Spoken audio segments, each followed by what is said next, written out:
All right, welcome back. So let's get into some real zeros of polynomials. And all we're really going to kind of talk about in this, at least notes, is really just going to be the linear factorization of polynomials. The first lesson or the first notes really kind of covered everything we want to kind of know and need for this chapter. But one thing we're going to want to focus on that we're going to explore for the next couple lessons is going to be the idea of linear factorization. And that becomes helpful because when we have a polynomial written as a product of its linear factors, we can apply the zero product property to find all of the zeros. And that's going to be something that's going to be very helpful.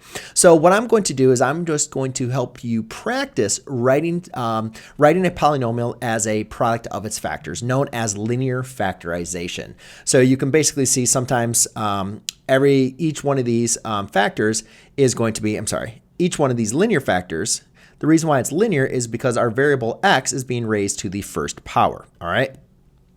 So even though this looks like it's linear factorization, you can see that that x squared minus 9, that's not linear. So you can have x minus 9 squared because that's raised to the first power. So if you need to go ahead and write the linear factorization here, you just need to do one little step, factor this down. All right, so that's the last check that we're going to have here, is to make sure when you're writing the linear factorization that all of your variables are raised to the first power. So that brings us into a lot of the times when we are going to be practicing factoring. And a lot of times, we practice factoring with quadratics to find the roots of a quadratic equation.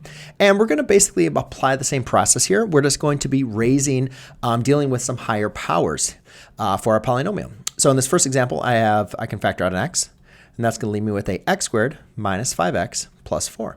And just remember, when we're looking into factoring this down, because it's not a linear factor, right? It's a quadratic. When we're looking into factoring this, we want to say what two numbers multiply to give me 4, add to give me a negative 5, and therefore we can recognize that's going to be x minus 4 times x minus 1. And now you can see it's written as a product of its linear factors. Over here, we can factor out a x squared. So by factoring out a x squared here, and actually that's not what I wanted to have here. I wanted this to be, There you go. I wanted that to be like that. No, I didn't. Yes, I did. Minus 4, yes, I wanted it to be out there. So in this case, you take the x to the fourth minus 5x squared. Well, we know that from here, that worked out the same way, right? I mean, that was kind of the same idea. So if it's like a trinomial, we can break it up into a product of two binomials. I can't factor out a common term. So I know that x minus 4 times x minus 1 gave me this expression, right? But that gave me x squared. So if I need to get to x to the fourth, all I'm simply going to do is raise the powers of my variables. Now that I have my powers raised, I can further factor this down. And again, this is another example of difference at two squares. So this would be x minus 2 times x plus 2. And this would be a x minus 1, x plus 1. So x minus 1 times x plus 1.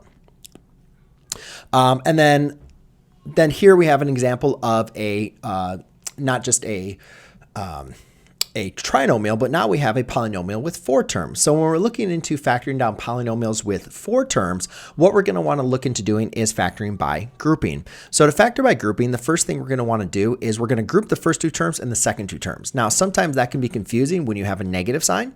So what I'm going to do is I'm just going to rewrite this problem. Remember, all subtraction problems can be rewritten as the addition of a negative. So what I'm going to do is I'm going to say, all right, well, we'll add this to a negative x minus 6. And then this way, what I'm going to do is I'm going to group these. So we want to make sure when you're introducing parentheses, you're not changing this to a multiplication problem, right? You're just going to be grouping those first 2 terms and the second 2 terms. Now we're going to want to factor out our GCF, or what these 2 terms have in common, which in this case is a 2x squared. 2x squared. So by factoring out a 2x squared, that's going to leave me with an x plus 3.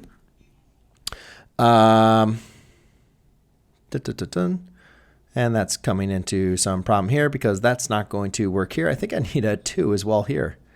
Man, what's wrong with me? I guess I'm messing up all these problems. I guess I have some typos. And then because the reason why is if it's going to be factoring by grouping, you need these to be, you're going to want these to be the same. And then in this case, you're going to factor out that would be a 2. So again, now what we're going to do is we're going to factor out a negative 2. So when I factor out a negative 2, that's going to leave me with a let's see, that's going to be, oops, I can only factor out a -2, not a -2x. So by factoring out a -2, that's going to leave me with an x plus 3. Okay, and I recognize that these two have to be the same.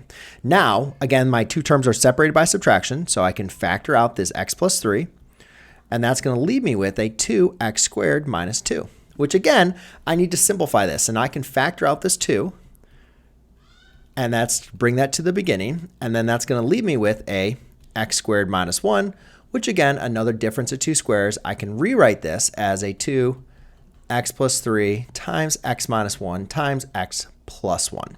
All right. All right. Now, what about if you are, how would you write the linear factorization if you were given the zeros and the multiplicity?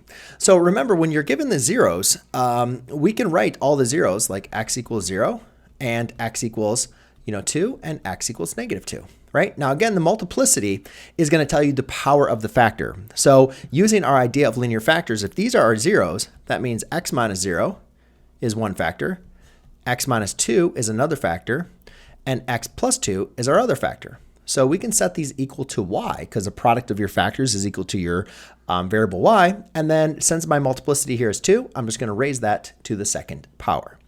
Now, when you have a fraction, again, the same kind of idea. Remember, if I have x equals -1/2 and x equals 5 with the multiplicity of 2, rather than adding the 1/2, I would want to multiply by 2 and then add the 1.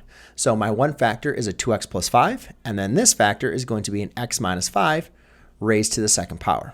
And we're going to use this in the process video to go ahead and multiply to find the expression. So again, if you're given an expression, we want to find that linear factorization because what that allows us to do is easily find the zeros, applying the zero product property.